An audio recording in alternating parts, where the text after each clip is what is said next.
Merci d'être avec nous sur Radio J. C'était le 1er mai dernier, les rassemblements à l'occasion de la fête du travail. Comme chaque année, rassemblements qui ne se sont pas déroulés tout à fait comme prévu. Pour en parler, nous sommes ce matin, comme chaque mercredi, une semaine sur deux, avec Patrick Kanner, ancien ministre, sénateur du Nord, président du groupe socialiste, écologiste et républicain au Sénat. Bonjour Patrick. Bonjour Eliana. Merci beaucoup d'être avec nous ce matin. Alors on les a entendus ces derniers jours, Ségolène Royal, Marine Tondelier, refuser de condamner ce qui s'était passé le 1er mai, pire, cherchant même à justifier ce qui s'était passé. Alors qu'est-ce qui s'est passé, Patrick, vous, avec votre regard, lors de la manifestation du 1er mai à Paris, autour du stand du Parti Socialiste et dans le cortège? Ce qui s'est passé ce 1er mai est vraiment très choquant, très grave. Vous savez, le 1er mai, c'est la fête des travailleurs, c'est une expression de solidarité envers tous ceux qui sont salariés, qui bossent dans notre pays. Et c'est aussi une union entre les syndicats, les partis de gauche notamment. Mais autour du stand du PS, ce n'est pas la solidarité qui s'est exprimée, c'est la haine, la violence, la lâcheté d'hommes cagoulés. Et de plus, mon ami député Jérôme Guedj, député de l'Essonne, a été la cible d'un groupe de manifestants qui l'ont insulté en le qualifiant de colon, de complice, de génocide. J'en passe et des meilleurs. Déjà le 27 avril, Jérôme avait été pris à partie, avait dû être exfiltré de la manifestation organisée contre l'islamophobie. Pourquoi? Parce qu'il est juif et qu'il refuse de faire l'amalgame entre le gouvernement israélien et les Juifs de France, parce qu'il refuse de céder à la pression de l'indignation sélective, parce que le PS aujourd'hui défend une ligne que j'appellerais de justice, de paix, dans le respect du droit international et des valeurs républicaines. Donc n'ayons pas peur des mots.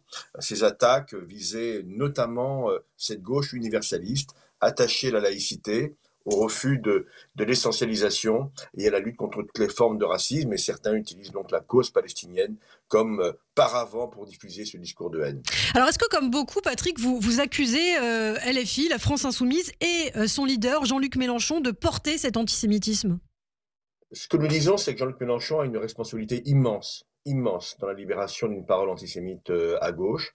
Il ne se contente plus de l'ambiguïté. Il entretient, il alimente et banalise des références et des discours qui relèvent clairement de l'antisémitisme. Quand il parle de communauté organisée, je le cite à propos du CRIF, il reprend des termes issus de l'extrême droite et il refuse notamment de condamner les attaques dont a été victime Jérôme Guedj. Donc il envoie un signal de complaisance à tous les antisémites de France. C'est une instrumentalisation qui n'est pas nouvelle chez les insoumis et en particulier chez leur leader. Rappelez-vous, l'antisémitisme est résiduel en France, c'est lui qui l'a utilisé. Et le dernier acte en date, c'est bien sûr la caricature d'Hanouna, cette photo trafiquée qui fait d'Hanouna finalement le nouveau symbole du juif Zeus et le juif éternel qui avait été utilisé par Goebbels avant la Seconde Guerre mondiale. Donc le livre qui vient de sortir de Charlotte Belaïch, d'Olivier Perroux, deux de vos confrères, La Meute, moi je ne l'ai pas encore lu, mais je vais le lire avec attention parce que manifestement tout ceci est très fortement documenté.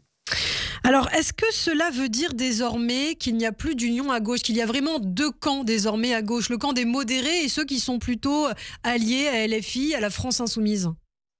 Vous savez, moi je n'ai jamais cru à ce concept du fait qu'il n'y aurait pas de gauche irréconciliable. Il y a toujours eu deux gauches. Effectivement, vous avez raison, il y en a. Dans notre pays, il y a la gauche laïque, universaliste, progressiste, modérée, tolérante, et puis il y a l'extrême gauche. Et l'extrême gauche, aujourd'hui, c'est les filles, ses représentants, cette forme de secte, encore une fois, pour reprendre l'idée du livre La Meute, qui vient de sortir. Et l'union n'est pas une fin en soi, c'est un moyen pour porter un projet. Et si on n'est pas d'accord sur le projet, eh bien, il ne faut pas qu'il y ait d'union, très, très concrètement.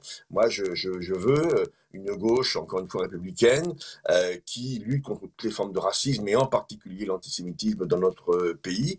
Et je ne peux pas être en confusion avec des franges d'une extrême gauche radicalisée et qui agit au détriment de la laïcité. Donc cette aspiration à une gauche forte, claire et responsable, aujourd'hui le PS reprend toute sa place. Notre congrès va a priori, et je l'espère, clairement identifier cette notion de caducité de l'accord avec LFI, et nous allons retrouver la gauche que j'aime, la gauche de Jaurès, de Blum et de Manès France. Rapidement, Patrick, tout cela aussi profite à l'extrême droite, selon vous? Oui, de fait, le désordre finalement, le désordre ou faire que on reprenne des idées de l'extrême droite alors qu'on est de droite classique, tout cela, c'est du pain béni. Et tous les sondages montrent que quels que soient les positionnements des uns et des autres, l'extrême droite reste à un niveau très élevé dans notre pays. Si vous cumulez Zemmour et Le Pen, ça nous fait du 40%.